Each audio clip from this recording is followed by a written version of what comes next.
Hai, jumpa lagi dengan saya. Saya Hai, jumpa lagi dengan saya dalam obrolan tentang kisah perjalanan saya dari seseorang muslim radikal menjadi seorang yang toleran. Nah, ini episode ketiga. Dalam episode ketiga ini saya akan menceritakan latar belakang saya ketika masa kecil saya di kampung. Jadi saya orang Kalimantan, ya. Banyak orang mengira saya orang Sunda karena pakai nama Kang Hasan. Saya bukan orang Sunda, bukan orang Jawa juga. Yaitu nickname yang terbentuk akibat dunia maya, ya, dunia internet. Jadi saya orang Kalimantan Barat tepatnya. Saya tinggal di pesisir pantai agak selatan di provinsi Kalimantan Barat itu. Pulau Padang Tikar namanya, Anda bisa cari di Google, Kecamatan Batu Ampar. Saya lahir dan besar di sana. Keluarga saya juga secara tradisional ya turun-temurun tinggal di daerah situ, ya. Tadinya orang tua saya tinggal di pulau yang berbeda, tapi pindah ke situ. Nah, saya hidup di sana itu saya lahir tahun 68, jadi masa kecil saya ya tahun 70 sampai awal 80 itu tinggal di situ. Kemudian saya ke Pontianak untuk masuk sekolah, melanjutkan sekolah. Nah, kampung saya ya kampung tradisional, isinya orang Melayu, orang Bugis. Ya, kemudian pada saat yang bersamaan sebetulnya dulu waktu buka kampung itu ada transmigran spontan, ya, dari Jawa, kebanyakan orang Kebumen, ya, orang Kebumen.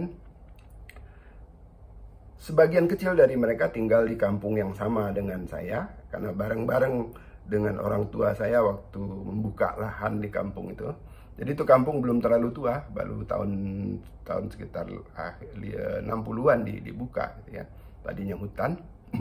Nah, ada beberapa keluarga Jawa yang tinggal di dekat rumah kami karena dulu sama-sama buka lahan.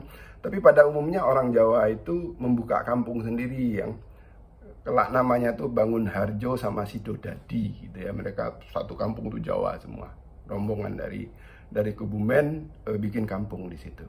Itu potretnya. Nah, ada orang Bugis, orang Melayu, tapi bahasa sehari-hari itu Melayu lah. Orang Jawa pakai bahasa Jawa. Kemudian ada orang-orang Tionghoa. Tionghoa ini rata-rata sih mereka datang dari tempat lain untuk buka toko biasanya.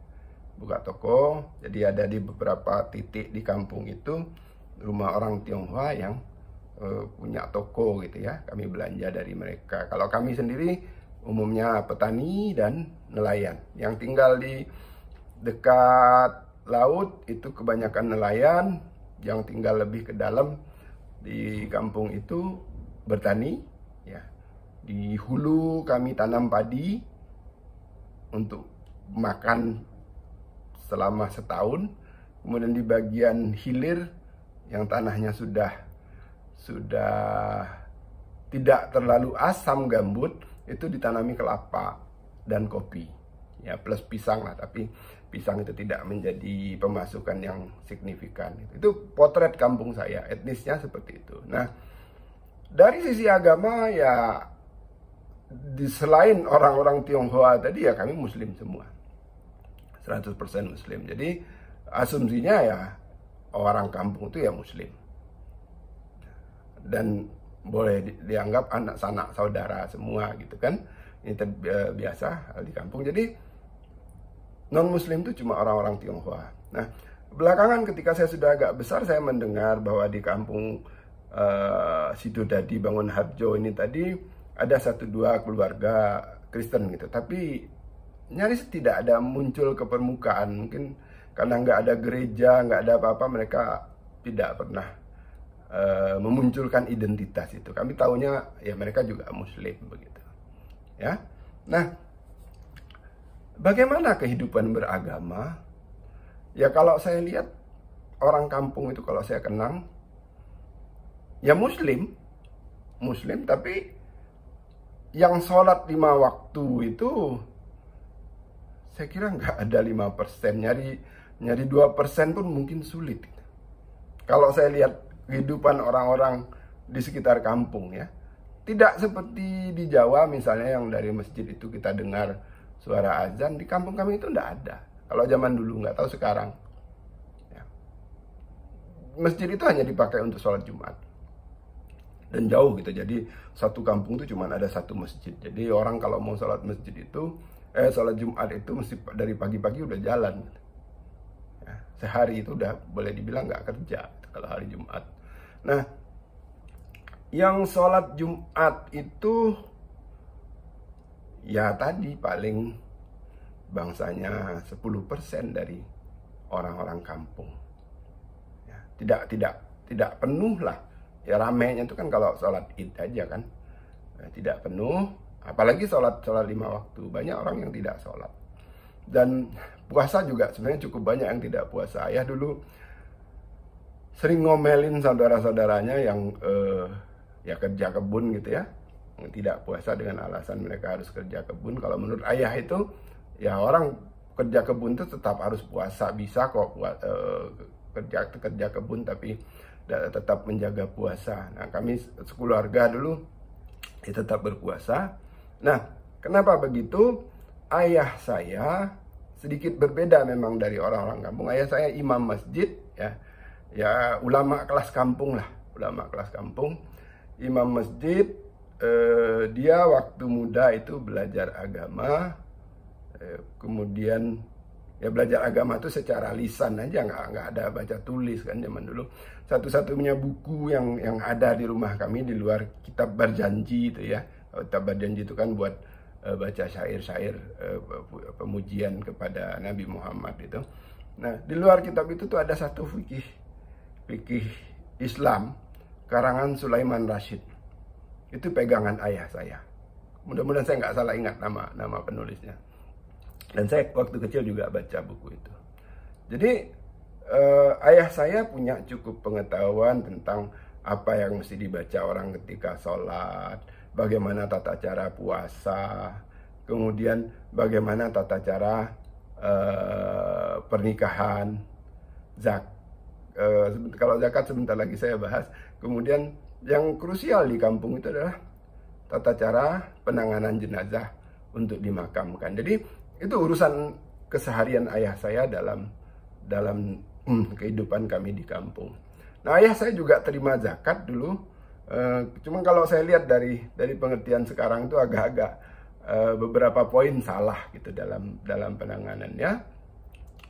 Tapi itulah yang dipahami oleh ayah saya. Dia tidak punya ilmu yang sangat dalam, tapi dibandingkan orang-orang kampung itu sudah lumayan banget, sehingga dalam banyak hal di kampung itu dalam konteks agama orang-orang menjadikan ayah saya panutan, juga tempat bertanya ya kalau ada sesuatu yang mereka tidak paham.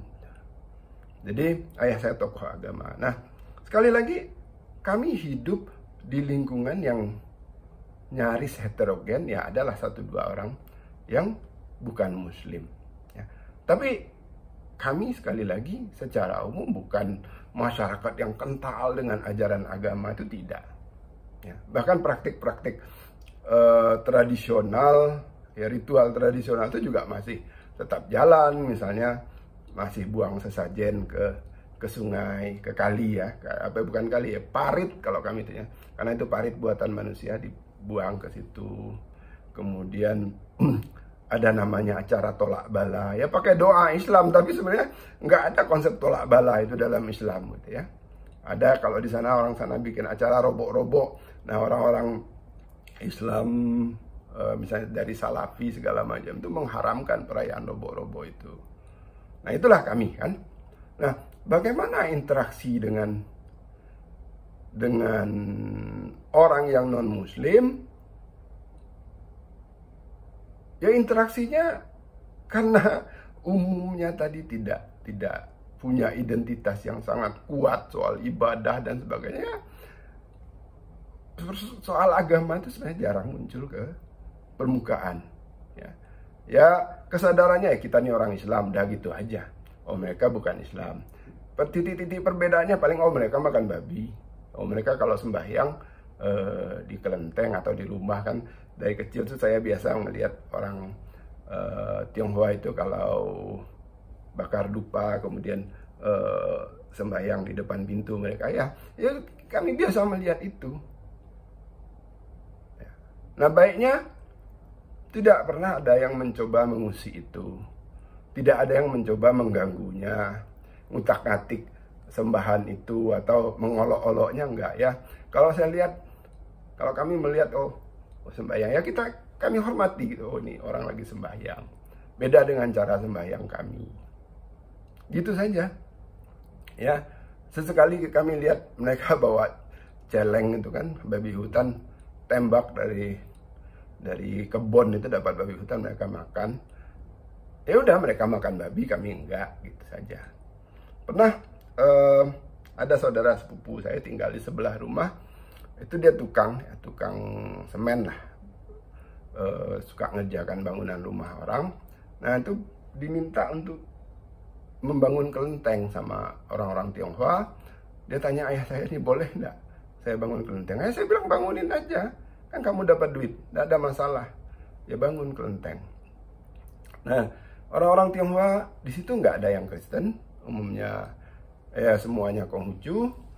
Nah, tahun baru Imlek ya tokoh-tokoh masyarakat tuh dapatlah oleh-oleh berupa kue keranjang itu kan, kue keranjang. Kami biasa makan kue keranjang itu, dan enggak pernah, seingat saya enggak pernah ada orang mempertanyakan ini halal atau enggak gitu. Kalau sekarang kan dapat barang dari orang non muslim itu ditanya ini halal enggak nih, enggak pernah. Ya saya makan aja biasa. Memang kalau makan sehari-hari emang enggak pernah. Misalnya tidak ada ceritanya orang Tionghoa itu kirim lantang ke rumah kami, itu enggak pernah ya, itu enggak pernah. Tapi ya itu kue keranjang tuh biasa, dan sebagai balasan tuh biasanya saya disuruh ayah untuk ngambil jeruk Bali. Kemudian di rumah saya itu ada jeruk Bali, dikasih ke orang Tionghoa yang kasih kue keranjang itu. Ayah bilang, kau petik itu sampai ada tangkai, ada daunnya, biar nanti bisa dipakai buat sembahyang. Nah, ini ajaran menarik dari ayah saya, karena artinya dalam hal membantu orang untuk beribadah pun, artinya kita kan nyediakan satu fasilitas kecil untuk dia beribadah, itu pun tidak masalah. Bikinin dia tempat ibadah tadi, bangunin kelenteng, nggak masalah. Hadiah kita nanti dipakai untuk sesajennya dia gitu, dalam ibadah dia tuh nggak masalah. Jadi seperti itu kehidupannya. Kalau dibilang toleran, saya bilang ya sebenarnya bukan toleransi gitu. Tidak ada dalam pikiran orang-orang itu konsep-konsep radikal yang saya bahas di episode sebelumnya. Mereka tidak mengenal konsep negara Islam, mereka tidak mengenal interaksi atau ayat-ayat yang sekarang dipakai oleh kelompok-kelompok radikal untuk membenci orang kafir. Nggak kenal. Dengar ayat Quran aja, sekedar dengar bunyinya nggak ngerti maknanya. Jadi kalau mau disebut toleran tuh pengertiannya apa gitu kan? Kalau saya ngelihatnya ya sebenarnya lebih cenderung sekuler ketimbang toleran. Sekuler itu dalam arti memang ajaran Islam itu tidak menjadi sendi-sendi yang penting banget dalam kehidupan mereka. Kehidupan mereka tidak banyak dicelupi atau merujuk kepada ajaran-ajaran Islam yang detail gitu loh. Jadi identitas sebagai muslim itu hanya sebatas ya kalau lahir diazanin, entar nikah secara Islam. Malah banyak tuh ceritanya, waktu mau nikah itu baru diajarin syahadat, belum hafal baca syahadat. Ada banyak kasusnya ya. Kemudian nanti kalau mati dikuburkan secara Islam. sehari-hari tidak makan babi. Kalau soal minum minuman keras, itu udah mewah banget kalau ada yang bisa minum minuman keras. Nggak ada barangnya gitu. Jadi kebiasaan mabuk segala macam itu nggak ada. Ya, dia juga nggak bikin lah, nggak ada. Itu saja identitasnya. Tidak ada hal lain. Jadi tidak ada identifikasi politik segala macam, itu nggak ada. Jadi bagi saya dulu, ya ini seenaknya mungkin ya, saya bisa katakan orang kampung saya itu sekuler. Sekuler itu dalam arti, ya mereka tidak punya prinsip bahwa ajaran Islam itu harus segala dimensi, harus kafah dan sebagainya. Kenal aja enggak gitu lah. Jadi Islam itu betul-betul sebagai warisan identitas turun-temurun yang mereka nggak pengen buang, tapi juga tidak diterapkan dalam kehidupan keseharian secara intensif. Ya, jadi ya hidup di kampung tuh enak saja gitu ya. Ya ditambah satu lagi tadi, kalau bicara soal ajaran Islam kan nggak boleh makan babi, nggak boleh makan babi. Ya tadi lahir Islam, menikah Islam, mati Islam, nggak makan babi, nggak minum minuman keras, dan tidak berzina. Kalau soal berzina ini kan sedikit agak keras lah, terutama ayah saya kalau dalam soal pergaulan muda-mudi. Tapi ya gitu deh, gitu. Yang namanya kasus kejadian anak orang hamil sebelum nikah itu juga ada, dan ya tidak pernah diributkan, tidak pernah misalnya dihukum, dikucilkan, enggak. Oh ya, hamil, malu orang tuanya, nikahin, selesai, sudah gitu saja. Jadi ya ada ajaran untuk tidak berzina, ada ajaran yang tidak mengizinkan misalnya laki-laki dan perempuan itu berdekat-dekatan, bergaul secara erat, akrab berlebihan dan seterusnya. Tapi ketika kejadian tadi orang terbukti berzina misalnya, tidak juga ada hukuman yang keras di tengah masyarakat. Nah seperti itulah profil saya di kampung. Nah kenapa ini saya ceritakan? Nanti akan bersambung dengan perubahan pola pikir saya ketika nanti saya di Jogja, ketika saya berinteraksi dengan konsep-konsep radikal, tadi konsep-konsep bahwa Islam itu harus dijalankan secara keseluruhan, Islam itu harus diwujudkan dengan mendirikan negara dan sebagainya. Oke, ini episode ketiga. Pantau terus sampai episode-episode selanjutnya. Terima kasih sudah menyaksikan. Sekali lagi, tetap berpikir cerdas, memilah mana yang benar dan tidak, mana yang cocok untuk kehidupan kita atau tidak. Oke, sampai jumpa di episode berikutnya.